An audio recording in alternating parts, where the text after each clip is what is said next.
What is up, everybody? Welcome to the Coach's Quarters. I am your host, Jacob Meadows, and we have another show for you today. Right, we are going to jump in on all of the happenings that happened this previous Sunday. Before I jump into the actual games, I want to give a shout out to the Vikings. It's closing in on the end of the third quarter. The Vikings are up 19-14 on the 49ers. The Vikings have looked amazing this game. They're doing a lot of things right. Jordan Addison has been an absolute monster. And the 49ers almost seem like they've lost their identity. So it's going to be interesting to see how they turn this around. I don't know how this game is going to end. The 49ers are starting to play a little better. It does look like they're really missing Deebo Samuel and Trent Williams. It's hard to replace the best left tackle in the game, right? So their offense is really taking a step back. CMC has extended his touchdown record to 16, or rather, he's actually passed the NFL record for most consecutive games with touchdowns to 16. So now the record stands at 16, owned by CMC of the 49ers. And one last little ode. My Astros are down 10-2 to the Rangers midway through the sixth inning. This game is not looking great for Houston, and if they don't end up miraculously pulling this off, what a run by the Houston Astros this season. You know, they were never meant to be in the postseason in the first place, so the fact that they even made it to Game 7 of the ALCS is great. Houston is in the midst of a dynasty. Whether that dynasty is starting to finally fall or if we'll still be in contention for years to come, Houston has gone on a historic run, and it has been fantastic as a hometown homer to watch the Houston Astros over the years just really begin to dominate. And again, they've looked really good up to this point. They've had some duds, but so does everybody else in baseball. And the fact that they've made it to Game 7 of the ALCS, it deserves a nod. And we'll probably see the Rangers in the postseason again next season. Finally, one last thing to add to the pre-show before we jump into the actual content. It just feels like the Houston Rockets aren't getting enough love. I know Kevin Porter Jr. is out, but it really looks like this young core that we've put together around Sengun is going to be pretty good. So it is going to be interesting to see what Houston ends up doing in basketball. And this show will be covering the Rockets this season. It might not be quite as in-depth as my coverage for football is, but I will be covering the Rockets. I will be going to a lot of Rockets games. And I am very optimistic about the Rockets season this year. But all right, jumping right into a little bit of the content, a little bit of coverage from the games that have already happened this past Sunday. We are going to start with the Jaguars and the Saints. You know, Foster Moreau dropped that easy, quote unquote, easy touchdown in the back of the end zone to end up sealing the game for the Jags. They're at the very end of the game. Is it necessarily his fault? He's missed time away from football. The dude beat cancer, right? You can only beat up on him so much. I know he was really distraught at the end of the game. It was a game-tying touchdown. It would have sent him into overtime, and quite frankly, the Saints probably win in overtime. But that happens. It is football. It's any given Sunday. The Jags ended up with a nice dub. They look good sitting atop the AFC South right now. And the Saints are almost reeling. This Derek Carr trade doesn't look like it's panning out quite the way that everybody thought it would. So I'm not going to talk too much on that. I know I hinted on it a little bit in the previous show, but there's not a whole lot to add. You know, the Jaguars defense looked pretty good. They did allow 24 points. So it's not like the game was miraculous in any way. The one thing that two things on the offense, and then Travis Etienne. Right. One, Travis Etienne is a top 5 running back this season, and he is an absolute machine. And then Calvin Ridley had 1 catch for 5 yards. That's a little, concerning with this offense. Calvin Ridley was brought in to be that keynote wide receiver 1, and his output has not necessarily matched that tag up to this point. However, Christian Kirk is getting hot. He's been hot for a couple of weeks now. Christian Kirk actually had 6 catches for 90 yards and a touchdown, and it is looking like that massive contract that the Jags gave him are elevating him to that wide receiver 1 role that we all expected Calvin Ridley to take over. And Calvin Ridley is to Zay Jones. He's tied with Zay Jones at that wide receiver too. And quite frankly, it looks like Trevor Lawrence might have better chemistry with Zay Jones at this point. So there's an interesting dynamic going on in Jacksonville that is keeping Calvin Ridley from being that clear-cut number one guy. But it's working for the Jags. The Jags are winning games, and it'll be interesting to see what they're able to do against a little better talent. Not to say that the Saints aren't a good football team, but the Saints aren't a great football team. So it'll be neat to see what happens moving forward. Before I continue, there was one very similar thing that happened in a lot of games this weekend, and I don't want to touch on it too much just because it's been, it's all over Twitter, and it's all over all of the sports pages and whatnot. It continued into the Sunday night game. The officiating this weekend was abysmal. There were a lot of high-profile calls, either ignored or ticky-tack calls called that ultimately decided the end of a game. So some of these games, the Browns-Colts decided by the referees. The Lions looked like they couldn't get any help from the referees. There were some big calls in the Steelers-Rams games that, like the ball spot there at the end of the game that ultimately led to the end with the Steelers coming out with the dub.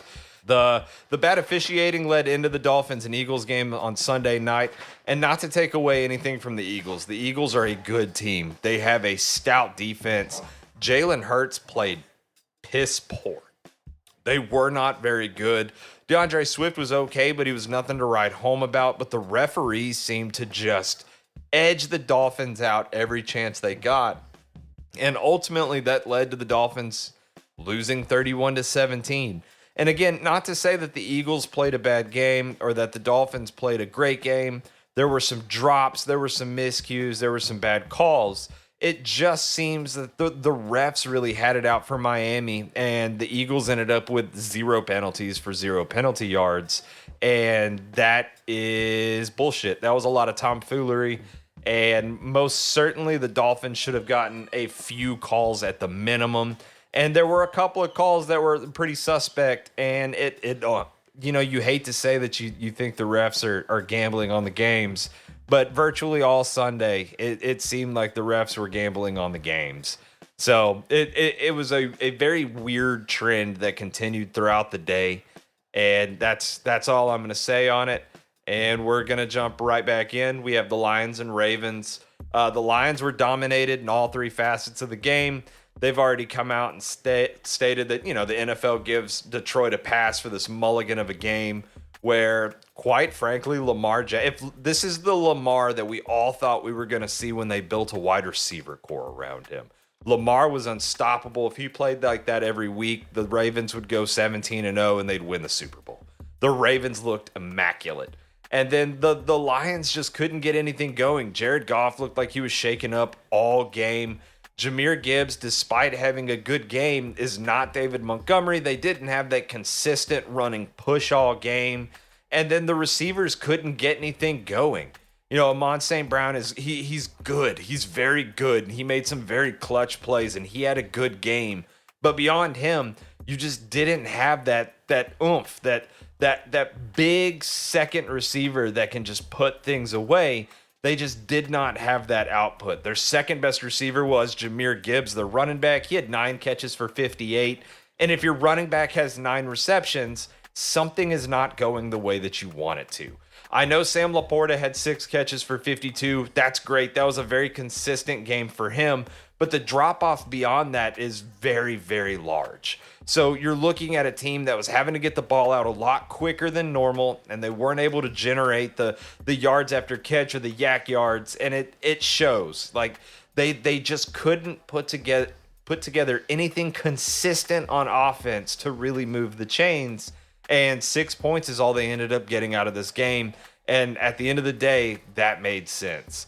Whereas the Ravens, despite their run game not being what it should have been, and they had over 100 run yards on the ground, it was almost 140 yards from scrimmage.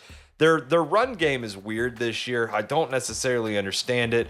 Gus Edwards had a touchdown. Good for him. He had 14 carries for 64 yards. It was his best game of the season. He also had 1 catch for 80. Like it was a good game for Gus Edwards, but the real hero of this game was most certainly Lamar Jackson, who was absolutely unstoppable, had a QBR of 155.8. It was a terrific game for the Baltimore Ravens. Their defense was everywhere. They were swarming to the ball. Detroit just had no answers, and it felt like the Ravens prepared better for this game than the Lions did. Moving forward, we have the Raiders at the Bears. We had Tyler Badgett win his first game as a Division II quarterback, coming off the bench for an injured Justin Fields. Brian Hoyer should have never started this game. I don't know how Josh McDaniels has a job with the Raiders at the end of this season if this trend continues. And the fact that they didn't start Aiden O'Connell at quarterback, the Raiders deserve to lose this game. You know, it's one thing when you're not able to utilize the players that you have on your team. Like if Devontae Adams doesn't have a ton of yards or a ton of receptions because your quarterback can't get the ball out of his hands, that's one thing. If Josh Jacobs at running back doesn't have any yards because you just can't run the ball, that's one thing. But when you don't let the youth, you don't let the young quarterback that is a dual purpose player for all intents and purposes, when you don't give him the start and instead you choose to go with Brian Hoyer, who is an aged player, he's very much a veteran. He's playing behind a piss poor offensive line. When you take him to get the start, it makes sense that the Raiders were only able to generate 12 points because not only is he over the hill, but at no point has he ever been that good anyways. So the Raiders made some questionable personnel decisions and the Bears capitalized. The Bears are very hot right now. I know they're 2-5. Like take that with a grain of salt, right? It's not like they have a bunch of dubs in their back pocket, but the Bears are playing fantastic right now. And they absolutely continued that trend against Las Vegas. Not only did Tyler Badgett end up having a pretty decent game, all things considered, for his first NFL start, his first NFL win, D'Onta Foreman came on strong. You know, I liked him when he played for Houston. I liked him when he played for Carolina. Dude ended up with 16 carries for 89 yards and 2 touchdowns on the ground, and another 3 catches for 31 and a touchdown through the air. And quite frankly, he's looked pretty good for every team that he has played for. Like he doesn't really get that supporting cast where he ends up being that RB1 and they build around him and the offense runs through him. But D'Onta Foreman is a good running back, and he's proved it on every single team that he's played for up until now. And, you know, you love to see it. You love to see it for those guys, the grinders that come out and they hop from team to team because they have to, and they play their heart out, and they end up doing well wherever they go because of it. That is something that I really enjoy about the NFL, is that it does seem to bring out the best in certain players, and those players are very easy to root for. Next up, Bills Patriots. Are the Bills dead? That is the big question. Their defense is heavily injured, and Josh Allen could not get anything going. The Patriots end up getting a huge underdog victory against the Bills. It's a division game. I'm at a loss for words for this one. You know, Dawson Knox ends up getting hurt. He just got confirmed he's needing surgery. Dalton Kincaid's next man up. The Bills have no run game. James Cook isn't reliable. Damian Harris is on the shelf. Latavius Murray's a little older and isn't necessarily getting the carries. And I don't know what else to add to this because, you know, Josh Allen could play better, but it really does seem to look like Josh Allen is hurting without Brian Daboll's tutelage. And then, again, they have no run game. There's nobody reliable that they have playing running back. James Cook is a terrific receiver, and if you have him on fantasy like I do, you finally got to see him see the end zone. He had a receiving touchdown. He did have 46 yards through the air on top of his 56 yards on the ground, but he's not a good running back. He's a very good gadget player. He's a very good second, like an RB2. They need a clear-cut running back that can really lead this offense when the passing game's not cooking, and James Cook is not that. Dalton Kincaid looked amazing. If I'm not mistaken, this was statistically his best game of the season so far. He is a rookie. He is going to be an absolute stud for this team, especially the way that the Bills use tight ends. Stephon Diggs had a decent day. His numbers were a little bit down, but that's kind of what the Patriots are good at, right? Like the Patriots are very good at queuing in on your best player and silencing them from the game. He wasn't silenced, but it was pretty close. My big takeaway from this, where the Bills lose to the Patriots for no reason, is that Gabriel Davis was silenced in this game. Stephon Diggs had 6 for 58 and a touchdown. Did he have a great game? No. But Gabe Davis never showed up. Gabe Davis had 1 catch for 6 yards in what has been a terrific season for him. And it's an ode to Bill Belichick's defense, man. All this chatter in the wind about Bill Belichick needing to be on his way out. And then you hear the rumors today or yesterday or whenever they started dropping that silently he signed an extension. You know, all of this hate against Bill Belichick because this Patriots team isn't very good. It culminated in a dub for the Patriots against the Bills, the team that everybody thought was going to lead the AFC earlier in the season. So, one, if you listen to my show earlier in the year, I did say that I personally didn't think that the Bills were going to make playoffs. Granted, this is before all the defensive injuries, and they looked a lot better than I anticipated them to look. But now that's not looking like too bad of a prediction. They're a couple of losses away from being eliminated from playoff contention. So you got to hope that the Bills are able to turn this around. And could they? Yeah, absolutely. I mean, the offense just it's not clicking the way that it should be.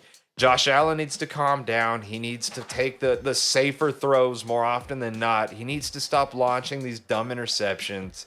And they really need to try to figure out how to develop some sort of a run game to take the entire burden off of Josh Allen in the first place.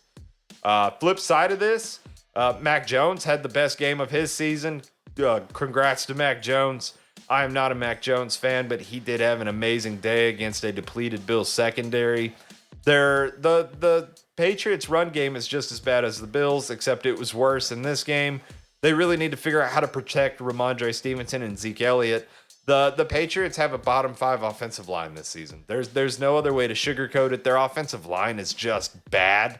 So it's one of these things where they really need to figure something out because the Patriots are not a good team. The Patriots are next to dead.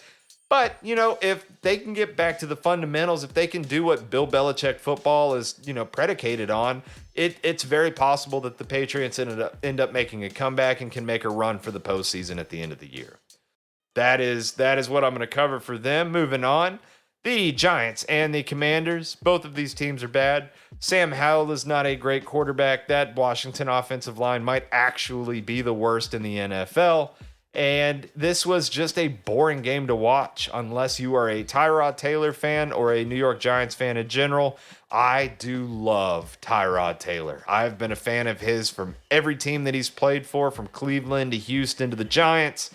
And he reminds me a lot of Ryan Fitzpatrick, which ironically, you know, they both found their start with the Bills. But Tyrod Taylor is a personal favorite of mine, and I did love to see him playing so well. And now you're getting all that chatter where maybe Daniel Jones doesn't retain that starting role when he comes back because Tyrod has this control over this offense that people didn't expect him to have. So you have Tyrod playing well. You have Saquon Barkley getting his feet back under him a little bit. Saquon had 21 carries for 77 yards. Saquon looked good. Tyrod got going a little bit. He ran the ball 8 times, only for 25 yards, right? He is not the world's biggest scrambler, but he is moving the ball and he's moving the chains. And if you're a Giants fan, you've got to love it. And to tag on to that, if you're a Giants fan, you love seeing offseason acquisition Darren Waller get 7 catches for 98 and a touchdown. What a freaking come out game for Darren Waller. Rookie Jalen Hyatt had 2 for 75. Saquon got cooking in the passing game with 3 for 41 and a touchdown. Everything went right for this New York Giants offense. However, take all of this with a grain of salt because the Washington Commanders do not have a good defense. So the fact that the Giants were only able to muster 14 points against one of the worst defenses in the NFL is a testament to A, how bad the Giants are, and B, how bad the Commanders are. The Commanders are probably going to end up being in the cellar of the NFC East, and there's just not a whole lot that they can do about it. They are just not good. And again, Sam Howell, not good. He went 22 of 42 for a pick. They have no run game, which I don't understand. It feels like Antonio Gibson needs to be traded at this point. You know, Brian Robinson has taken over that clear RB1 role, but Chris Rodriguez Jr. ended up pacing the team in yards. Antonio Gibson's not being used. And it just feels like he's being underutilized, and Washington may trade Antonio Gibson at the deadline in order to maybe shore up an offensive line position or maybe bring in somebody on the defense or just trade them for draft capital in general. But Washington's got a lot of holes that they're going to have to figure out. It was nice seeing scary Terry McLaurin in the game. He had 6 for 90. It feels like he's finally starting to cook. Him and Sam Howell are developing a little chemistry. That is something that'll be good on the back end, something to really monitor, because Terry McLaurin is a very, very, very good wide receiver, and he deserves all the praise that he can possibly get from people because the dude is an absolute grinder. You have Logan Thomas that did pretty well with 4 catches for 51. Jahan Dotson's getting mixed in. Curtis Samuel had 4 receptions. Curtis Samuel is like the largest disappointment for the Washington Commanders for me.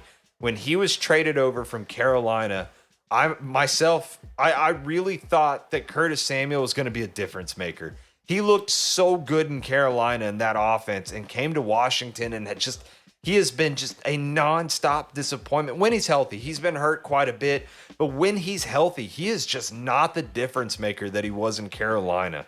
So it would be really nice to see them do something with Curtis Samuel, either trade him to a team that can utilize him or figure out how to get him rolling. But the Commanders are not a good team. They lost 14-7 to the New York Giants. The Giants are not a good team. And both of these teams are going to have a lot of questions to answer moving into the offseason with how to approach moving into next year. Moving on, you have the Falcons and the Buccaneers. Quite frankly, this was one of the more fun games for me to watch. And the Falcons won 16-13. It's not like this was a massive shootout by any means. However, I don't know how many times I'm going to say on this show before I wear it out, the Falcons defense is vastly underrated. The Falcons have a top 10 defense this year, and Desmond Ritter's playing a little better. Granted, the whole Bijan Robinson debacle was nuts. Dude didn't do anything. Arthur Smith ended up coming out. It was either at halftime or at the end of the game, stating that he was having headaches, wasn't feeling well, wasn't good to go. The Falcons are now being investigated by the NFL for not announcing that Bijan was good to go. And that whole situation is very, very odd. The Falcons had no run game. They really didn't have that much offense in general, but they turned the ball over less. And quite frankly, that's how they've gotten all their victories this year. Atlanta is very good at playing defense and not turning the ball over, and they are able to outlast their opponents, which is exactly what happened against the Buccaneers. On the flip side of that, Baker Bakered, right? I was a big Baker Mayfield fan coming out of college and going to the Browns. Baker was very inconsistent. He missed some easy throws. He ended up throwing an interception. And all in all, it was not a good outing for the Buccaneers offense. They just couldn't get anything going. Props to the Atlanta Falcons defense, whom forced that. That was just something that they created. Mike Evans is off to a hot is the wrong word for it, but Mike Evans is playing well. Chris Godwin got into the mix. Rachaad White, their running back, got into the mix through the air. He was their lead back on the ground, of course. He was their third best receiver. It's just all in all, the Tampa Bay Buccaneers offense couldn't get anything consistently rolling. And you've got to wonder if Tampa Bay makes some sort of a coordinator change at the end of the year for their offense. It'll be something that's interesting to monitor just because the Bucs are in a division that is wide open. And it seems like they can't snatch victory from the jaws of defeat. And props to the Atlanta Falcons. I am not a Falcon fan. I am not an Arthur Smith fan. But it has been a whole lot of fun watching the Buccaneers defense do what the Buccaneers defense has been doing this season. Next up, Steelers-Rams. This was one of the games where the officiating was pretty suspect at the end of it all. George Pickens had a good game. Kenny Pickett seems to be getting things going. Najee Harris had a good game. I don't understand what's happening with the Rams outside of the fact that they are a little older and maybe a little slower. But Puka Nacua is a stud. He's continuing what is going to end up being a historic rookie year. He had 8 for 154. Couldn't find the end zone. That seemed to be what plagued their offense all game long. Tutu Atwell was the only guy that ended up catching a touchdown on his only catch of the night. Cooper Kupp was pretty much eliminated from the game plan. Props to Mike Tomlin's defense. But really, this was a one-sided game that came down to one score, right? The Rams running game did really well despite Kyron Williams being on IR now. Royce Freeman and Darrell Henderson Jr. really shouldered the workload very well. Respectively, they had 12 and 18 carries, 66 and 61 yards. Darrell Henderson found the end zone. So it was a good game on the ground for the Rams. They didn't have the juice, right? The Steelers looked better for most of the game. Similar to Atlanta, they didn't turn the ball over. They had a fumble. Najee lost the ball. They ended up getting it back. And it just seemed like Pittsburgh had a better game plan coming into the game. Kind of almost like the Ravens versus the Lions. The Steelers looked like they did a little bit more homework and they were just a little bit more prepared for what the Rams can do. The Rams offensive line needs help. The Rams defensive line needs help, which it feels weird to say that with Aaron Donald still there. But there are just so many holes on this team. You know, they loaded this team up with veterans to win the Super Bowl. They got Staffy a Super Bowl, and now it feels like they're kind of moving in the wrong direction. They're trying to maintain, right? They're trying to stay afloat, and it isn't exactly working the way that they're hoping. You have to wonder if Sean McVay ends up in a media booth somewhere sooner rather than later. I hope he doesn't. I like him as a coach, but it does seem to be more and more apparent that is a possibility with each passing week. Moving on, Cardinals and the Seahawks. Geno Smith seems to be regressing a little bit. He did not have DK Metcalf this game. Jackson Smith and Jigba caught his first touchdown this game. The big takeaway from this, and I'm pretty sure I've said it before, but the big takeaway from this game is that the Cardinals lay over for nobody. The Cardinals seem to be a hard team to beat week in and week out, no matter who the opponent is. This was a division game. It had end-of-season implications, and it looked like the Cardinals were going to hang in this for the entire game. They were right there on the cusp of being just as good as the Seahawks, and it's telling. You know, Geno's offensive line is still banged up. They probably have the most injured offensive line in the NFL now, and it shows. Geno didn't have a bad game. It feels like there are dumb mistakes made every game by the Seahawks that are ultimately going to keep them from being the clear-cut NFC leader. And I know you have the 49ers and even the Cowboys, and you have the Eagles, but the Seahawks are that top of the B tier for the NFC teams, and they're just a couple of pieces away from really being strong contenders, because it does feel like, they're missing one or two pieces that are really getting in the way.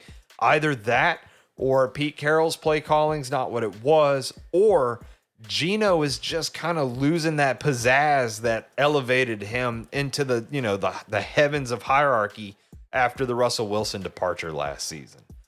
Ken Walker is a stud, 26 carries for 105 yards. He had a really good game.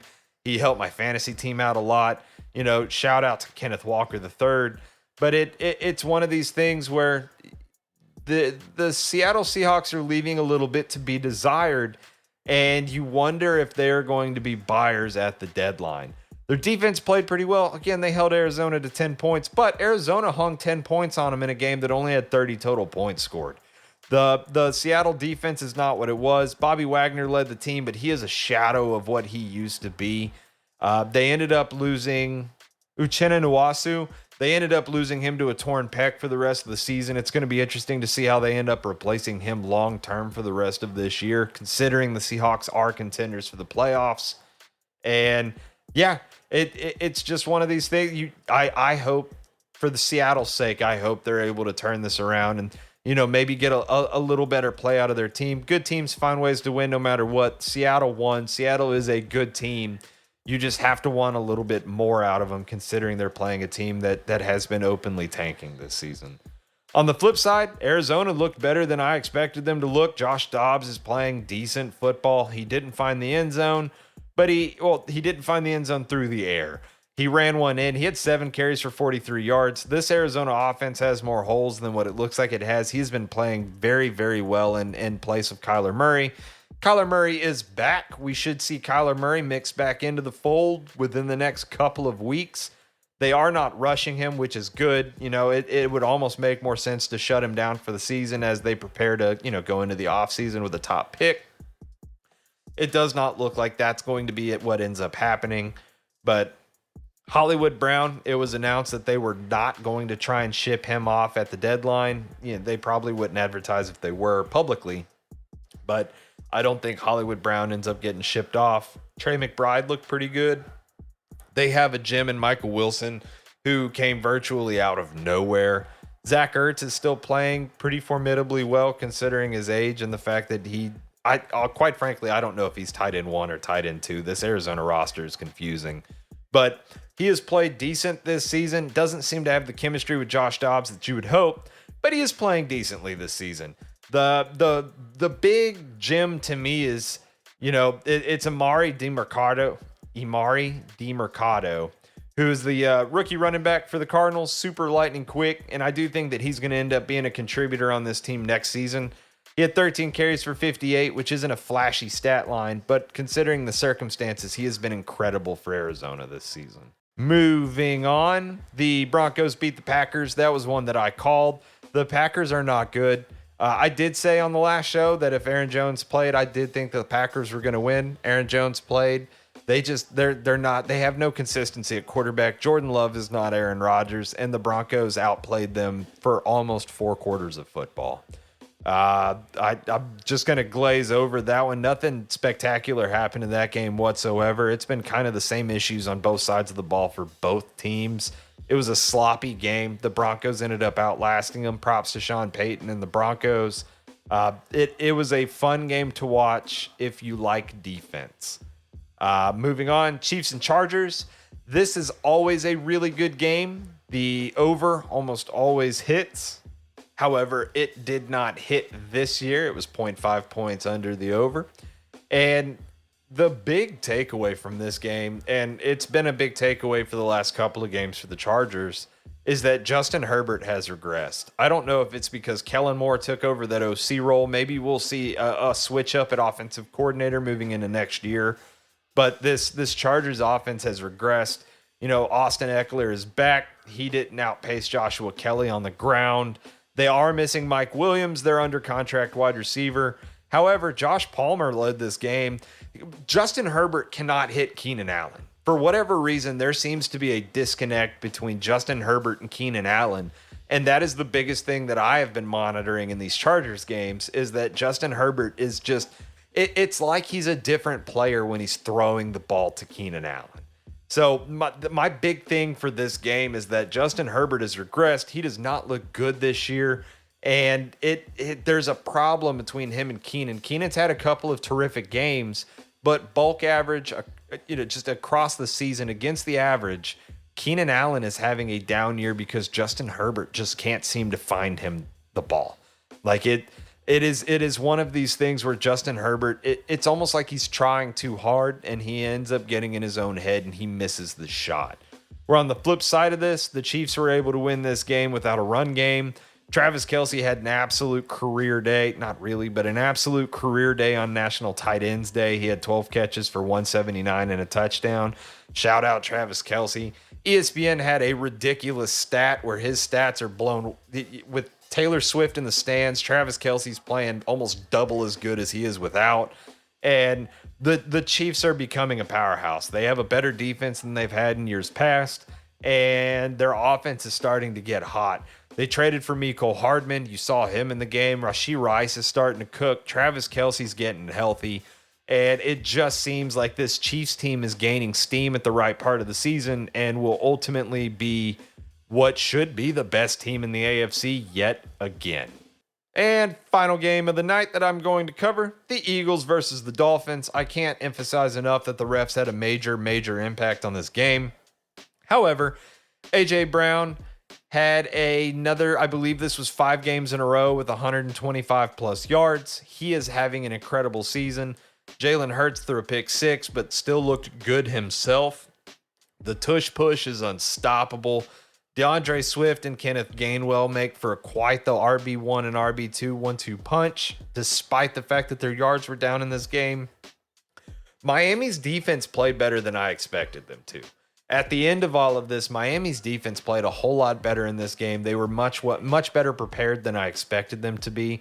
Their offense was the problem. There were a lot of miscues. There were a lot of missed throws. Tua did not look good. And it seems like despite getting off to a hot start, Miami isn't as good as myself or other people thought they would be. You know, they've beat up on the smaller opponents, but when it comes to playing good teams, you know, they got beat by the Bills pretty bad. They got beat by the Eagles pretty bad with an asterisk next to it, but they got beat by the Eagles pretty bad. And you have to wonder if there should be a little bit of panic in Miami because their defense is a sponge. And when it comes to the bigger moments, their offense just can't rise up to it. Ty Hill had another good game. That dude's unstoppable. This is peak Tyreek Hill. He ended up dropping what would have been another touchdown, and then Tua ended up overthrowing Raheem Mostert to end up not scoring on that drive. But it's just one of these things where Miami has a problem. Their offensive line is a problem. Their defense in general is a problem. They have pieces, you know, Xavier Rhodes didn't play in this game. At the safety position, that would have been one of the massive players to have in this game. Mike McDaniels came out after the game in the post-game presser stating that he wasn't going to rush Xavier Rhodes back given, you know, Miami's record this year and where they stand in the rankings, which makes tons of sense. But it's just one of those things. Like the Eagles today traded for Kevin Byard from the Tennessee Titans. So the Eagles loaded their secondary up with yet another all-pro who's going to be able to contribute almost immediately and in a meaningful way.